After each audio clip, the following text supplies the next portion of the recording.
Buenas noches a todos. Continuamos con nuestra lectura de La Tierra Permanece, parte 2, capítulo 3.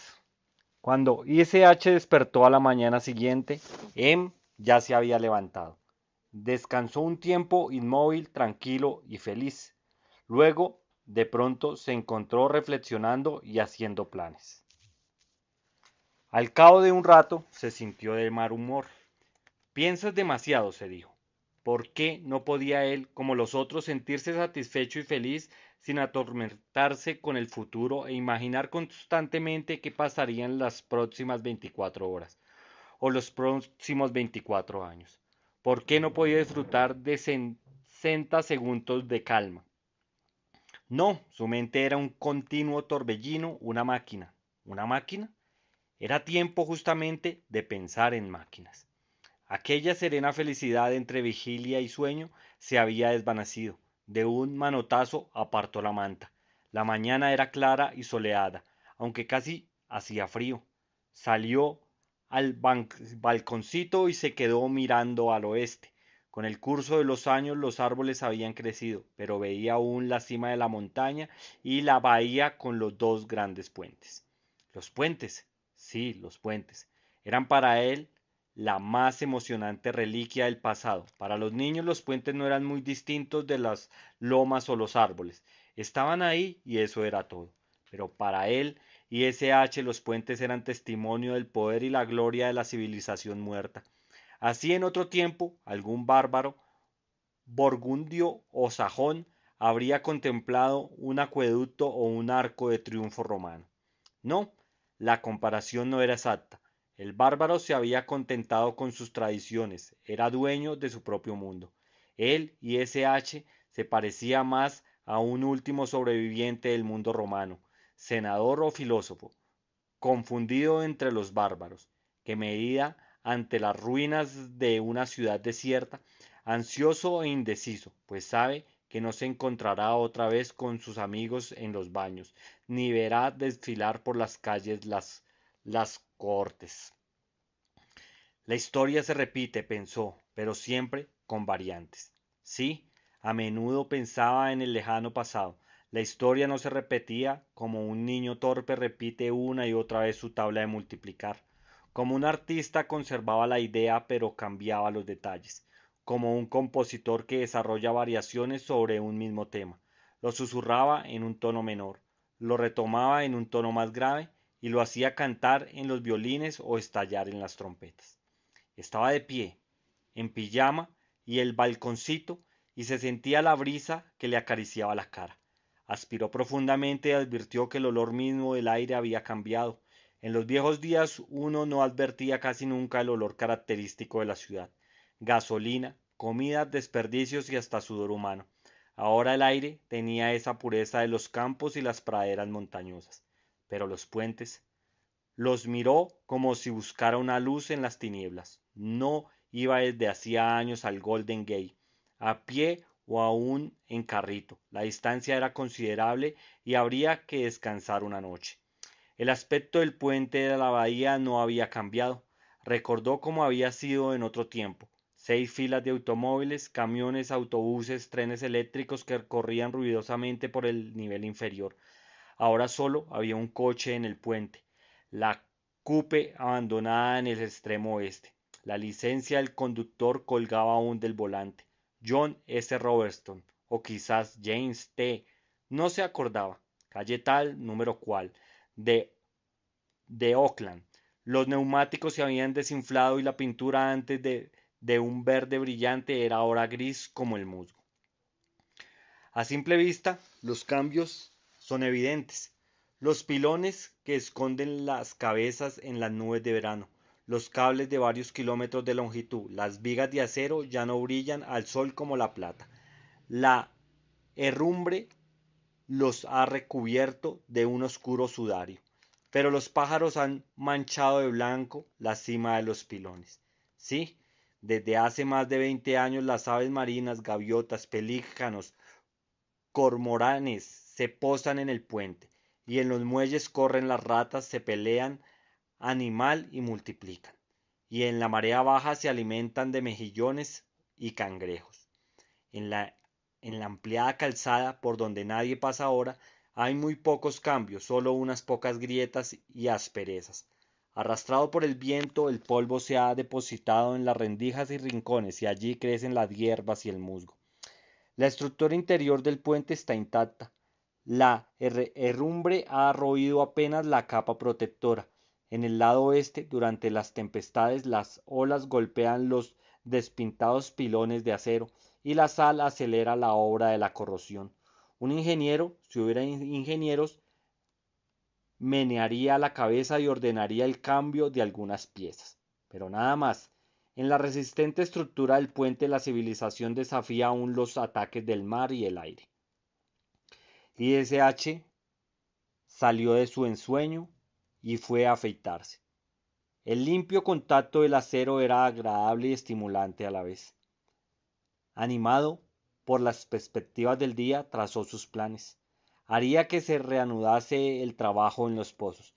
Dirigía los preparativos de la expedición al interior como el presidente Jefferson, que había aconsejado a Lewis y Clark.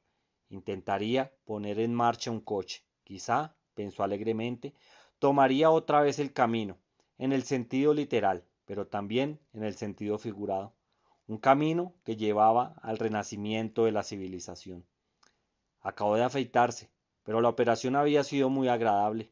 Se enjabonó otra vez y se repasó las mejillas. Ahora los 30 y tantos miembros de la tribu tenían en sus manos el germen del porvenir. Era gente común, no muy inteligentes, pero honestos. Los de mayor edad, a pesar de sus imperfecciones, eran realmente ejemplares notables, pues al fin y al cabo habían sido sacados al azar de una enorme arca humana. Y SH los examinó otra vez, uno a uno, y al fin se consideró a sí mismo, que era él entre los otros. Sí, recordaba, hacía muchos años, en aquella misma casa, había hecho una lista de sus actitudes, las que podían ser más útiles en la nueva vida. Había notado con satisfacción y entre otras cosas que lo habían operado de apendicitis. Se alegraba aún, aunque ninguno de sus compañeros tuviese dificultades con el apéndice. Pero otras características habían dejado de ser una ventaja. Por ejemplo, su amor a la soledad. Ya no parecía más una virtud y hasta quizás era un vicio. Aunque él y SH había cambiado en el curso de los años, si hiciese otra vez la lista, no sería la de antes. Había leído mucho y había aprendido mucho. Y algo más importante, había vivido con él y era ahora padre de familia. Había madurado y envejecido. Tenía más voluntad que George y Ersa. Si se presentaba alguna dificultad, recurría a él. Solo él pensaba en el futuro. Desmontó la máquina de afeitar, sacó la hoja y la echó en un cajón del botiquín. Nunca utilizaba dos veces la misma hoja. Había miles y la economía aquí no contaba. Y sin embargo, como en otros tiempos, no sabía qué hacer con las hojas usadas. Recordaba viejos chistes con este tema. Era raro que una pequeñez semejante persistiera luego de tantos cambios. Después del desayuno, SH fue a ver a Ersa. Se sentaron en los escalones del porche. Pronto llegaron otros. Se habló de una cosa y otra. Se hicieron bromas que entre los jóvenes terminaban a golpes. De común acuerdo todos decidieron concluir el trabajo, pero nadie mostró mucha prisa. Esta demora irritó a ISH, especialmente cuando George, con su parsimonia habitual, recordó el viejo asunto de la refrigeradora. Al fin, Ersa y los tres jóvenes, escoltados por una tropa de niños y niñas, se encaminaron al lugar del trabajo.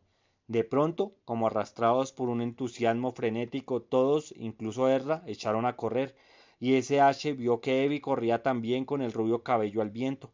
No supo quién había ganado la carrera, pero pronto la tierra empezó a volar a un lado y a otro, y SH se sentía entre inquieto y divertido. Los miembros de la tribu confundían siempre el juego con el trabajo. Él pensaba que no era posible lograr ningún resultado sin un esfuerzo penoso. Media hora más y aquel ardor se enfriaría. Los golpes de pico se harían más lentos. Luego, primero los niños, los padres después, todos buscarían una ocupación más agradable. Para el hombre primitivo, perseguir al ciervo, acurrucarse en el pantano a esperar la bandada de patos, arriesgar la vida en los despeñaderos, refugios de las cabras, cerca al jabalí en los bosques. No era trabajo, a pesar del sudor, la respiración jadeante y la fatiga. Lo mismo para las mujeres dar a luz, errar por los bosques en busca de fresas y hongos, alimentar el fuego a la entrada de la caverna. Pero el canto, la danza, el amor no eran juegos. Con los cantos y danzas aplacaban los espíritus de las aguas y el bosque, y el amor, con la protección de los dioses, aseguraba el futuro de la tribu. Así en los primeros días de la tierra, trabajo y juego se confundían y una misma palabra los designaba. Pero los siglos sucedieron a los siglos y hubo cambios y transformaciones.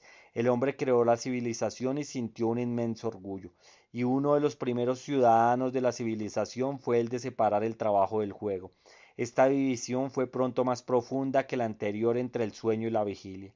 Desde entonces el sueño fue sinónimo de descanso y dormirse en trabajo una horrible falta. El timbre del reloj registrador y el clamor de la sirena, más que el además de encender la luz y apagar el reloj despertador, señalaron las dos partes de la vida humana. Los obreros declararon huelga, tiraron piedras, recurrieron a la dinamita para desplazar una hora y hacerla pasar de una categoría a otra. Y el trabajo se hizo cada vez más penoso y detestable, y el juego más artificial y febril. Y S.H. y Gedeon se habían quedado solos en el porche de Ersa, y S.H. adivinó que George se preparaba a hablar.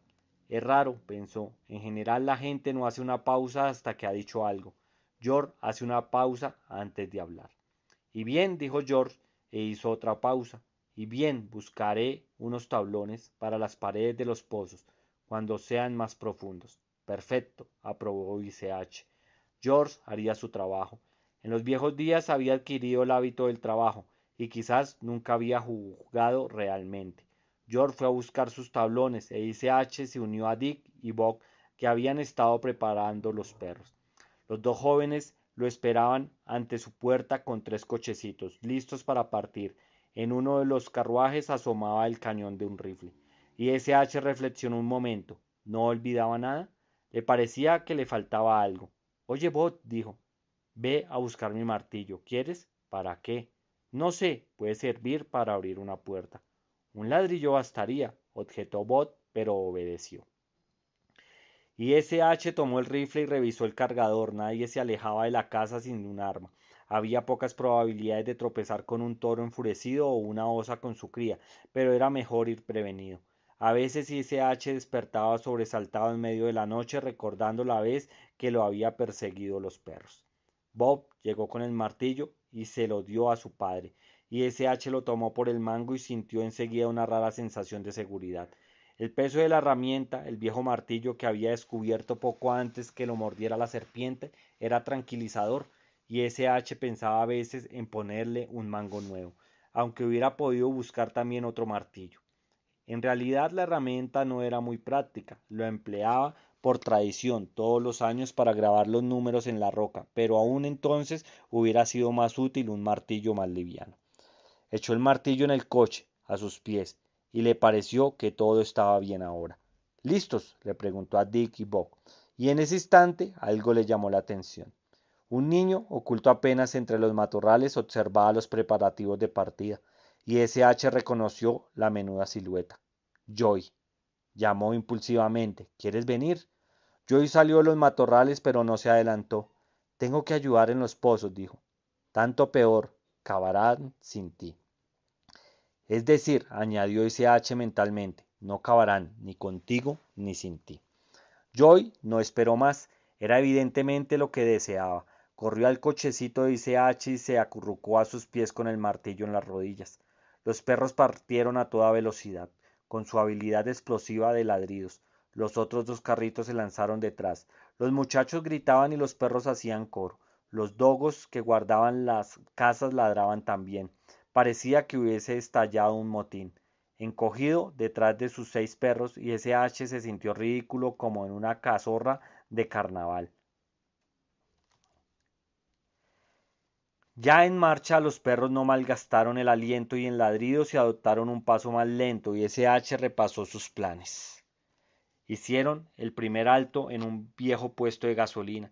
En el interior el sol era un amarillento mortecino. Luego de 21 años de manchas de moscas y polvo, los vidrios habían perdido su transparencia. La guía de teléfonos colgaba de un clavo junto al nudo aparato. ISH la abrió y una lluvia de papeles amarillos cayó al suelo. Buscó la dirección del agente local de Jeep. Sí, con las carreteras estropeadas, lo mejor era un Jeep. Media hora más tarde llegaron al lugar y SH miró a través del escaparate y el corazón le dio un vuelco. Un jeep esperaba. Los muchachos ataron los perros que se echaron en el suelo ordenadamente sin enredar las riendas. Dee probó la puerta, estaba cerrada con llave. Toma el martillo y haz saltar la cerradura, dijo ICH. Oh, prefiero un ladrillo, dijo Dick, y corrió hacia los restos de una chimenea derribada por el terremoto. Bob lo siguió y SH no pudo dominar su irritación. ¿Qué mosca les ha picado? Nada mejor que un martillo para abrir una puerta. Lo sabía por experiencia. Lo había hecho muchas veces. En 3 zancadas cruzó la acera blandiendo rítmicamente el martillo y con el último paso dio un golpe que hizo saltar la cerradura. Una buena lección. No había traído el martillo para nada. El jeep de la sala de exposición tenía sus 4 neumáticos desinflados y estaba cubierto de polvo, pero bajo la espesa capa se veía aún la brillante pintura roja. En el tablero se leía 15 kilómetros y SH sacudió la cabeza. No, dijo, es demasiado nuevo. Quiero decir que era demasiado nuevo. Necesitamos uno más usado. En el garaje de atrás habían varios jeeps. Todos los neumáticos estaban desinflados. Un jeep tenía la cubierta del motor levantada y sus entrañas diseminadas por el piso para una reparación que no se terminaría nunca. No había mucha diferencia entre los demás. Uno de ellos había recorrido 9000 kilómetros e ICH decidió probarlo. Los muchachos seguían todos sus movimientos e ICH sintió que su prestigio estaba en juego. Escuchadme bien, dijo en tono agresivo. No sé si podré poner en marcha esta antiguaya. No sé si algún otro podría. No soy un mecánico y como casi toda la gente de mi época, conduje mucho tiempo un auto sin saber cambiar un neumático o una bujía. No esperéis milagros. Veamos primero si podemos moverlo. Se aseguró de que no estuviera puesto el freno de mano y que la palanca de cambio se encontrase en punto muerto. Bien, dijo, los neumáticos están desinflados y el lubricante se ha solidificado en los cojinetes. Quizá los cojinetes mismos se han aplastado luego de 20 años de inmovilidad. Lo empujaremos desde atrás. No costará mucho. Vamos todos juntos ahora. El coche se movió unos centímetros. Los muchachos gritaron y los perros respondieron afuera. Sin embargo, no se había ganado aún la partida. Solo sabía que las ruedas giraban. Luego ICH metió la segunda marcha y empujaron otra vez. El jeep no se movió. Faltaba saber si el motor y los engranajes funcionaban o si los había estropeado la herrumbre. Alzó el capó y comprobó que el motor estaba bien lubricado. La herrumbre no había tocado la superficie, pero no se sabía qué había ocurrido en el interior.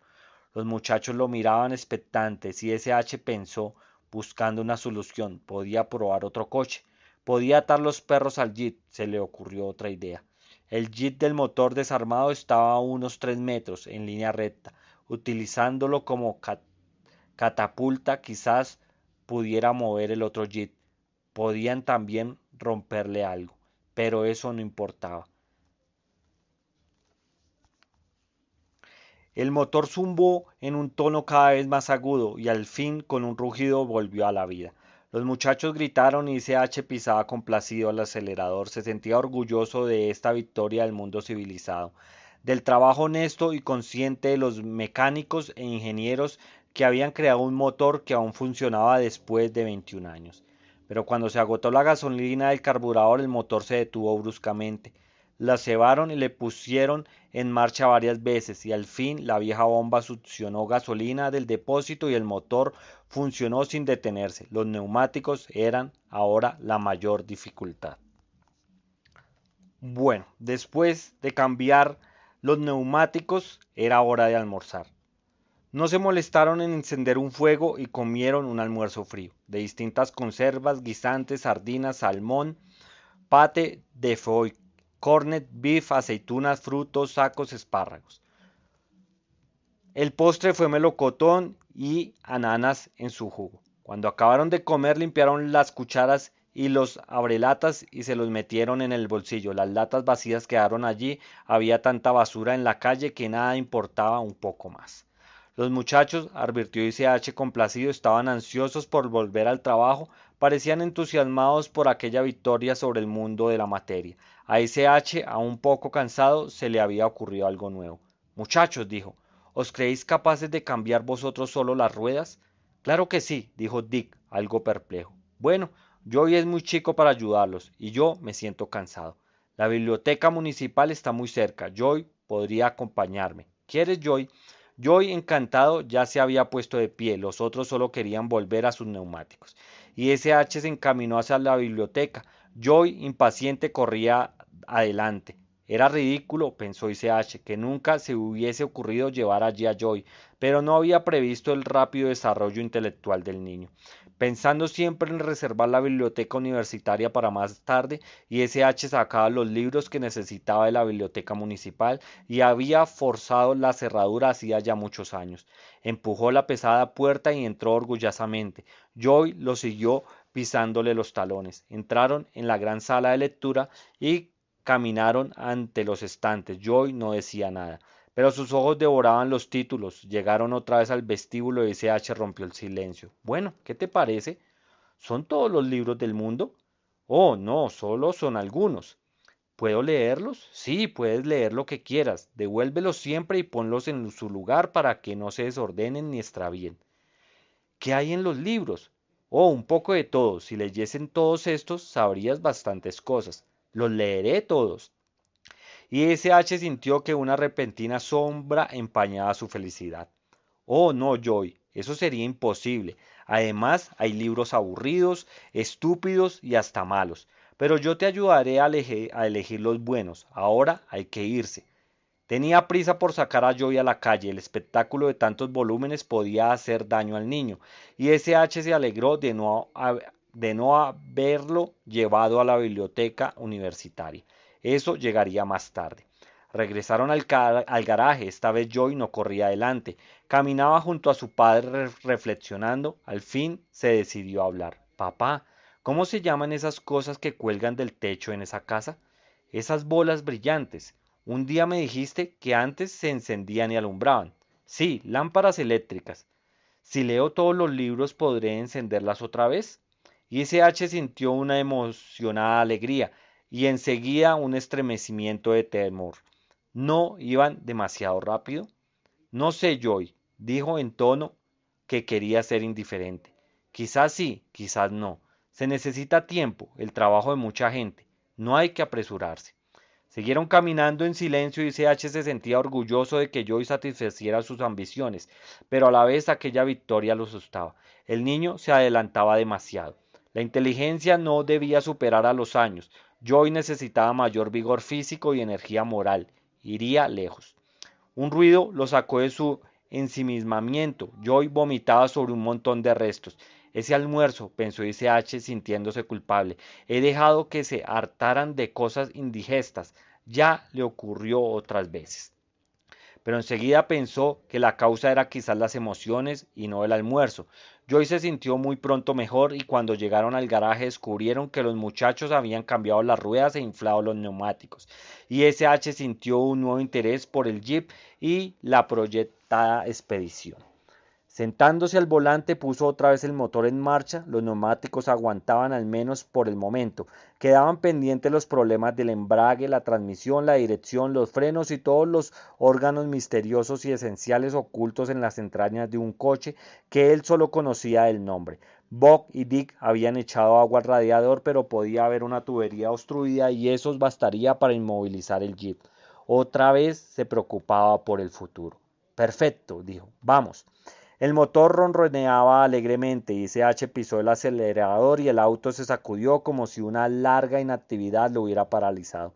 Sin embargo, avanzaba, obedeciendo las órdenes de ISH. Y SH frenó el jeep y se detuvo, pero se había movido, y lo que era también importante, se había detenido. La alegría de SH se transformó en exaltación. No era un sueño.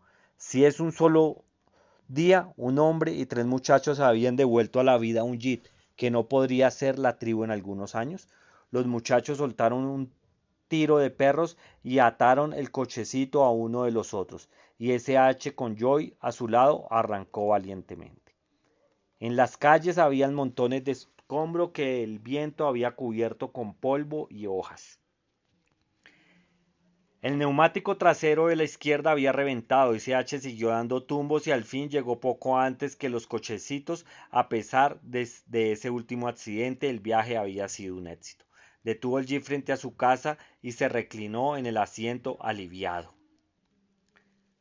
Y SH saltó de jeep y se desperezó. Tenía las piernas entumecidas y los tumbos le habían dejado dolorida la espalda enferma. Bueno, dijo con orgullo en la voz. ¿Qué te parece, Mari? Mari era su hija, pero no se parecía a él ni a él, y su estupidez lo irritaba a menudo. Muy bien, respondió ella con su habitual falta de entusiasmo. ¿Dónde es la corrida? Preguntó SH. Cerca del Nogal Grande. Se oyeron unos gritos lejanos. Alguien sin duda había esquivado una embestida del toro. Y bueno, iré a admirar el deporte nacional, dijo SH, aunque sabía que era una ironía malgastada. Sí, dijo Mari, y con el niño en brazos se volvió hacia su casa.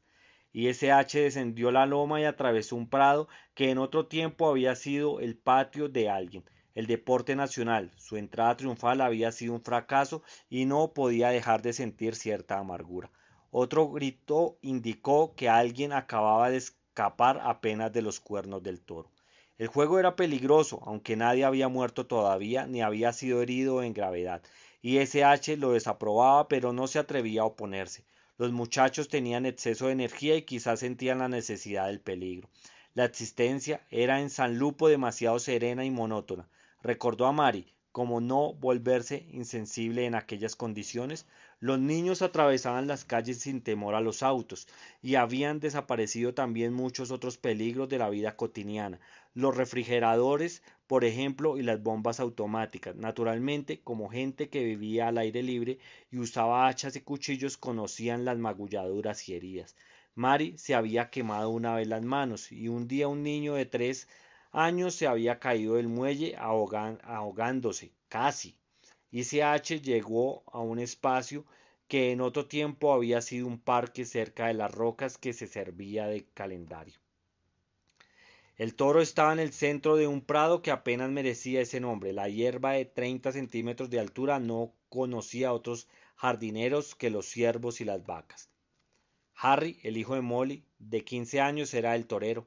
Lo secundaba Walt, que jugaba en la retaguardia. Término deportivo heredado de los viejos días, y SH no era un experto. Pero le bastó una mirada para saber que el toro no era peligroso. Era un Hereford de raza casi pura, rojo y con manchas blancas en la frente.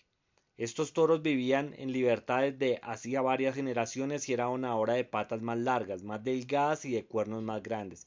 En ese momento el juego languidecía un poco. El toro, fatigado, miraba indeciso a Harry, que lo provocaba sin éxito.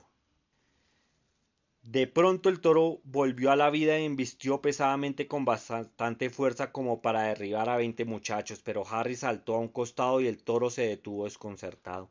Una niña, Betty, la hija de Jane, se incorporó y gritó que ahora era su turno. Parecía una pequeña salvaje con las faldas recogidas sobre los muslos, las largas piernas bronceadas. Y SH fue a inspeccionar el trabajo del día. El pozo solo tenía unos pocos centímetros, palas y picos yacían alrededor. La indolencia de los trabajadores y la atracción de la corrida había terminado con las buenas intenciones, y SH miró el agujero y sonrió con una mueca. Sin embargo, habían llevado a las casas agua suficiente para atender a las necesidades inmediatas. En había preparado para la cena un sabroso asado de ternera. Por desgracia, el Napa Gamay de 25 años atrás, si uno podía creer en la etiqueta, se había avinagrado. Bueno amigos, hasta aquí llegó el capítulo 3 de la parte 2 del libro La Tierra Permanece.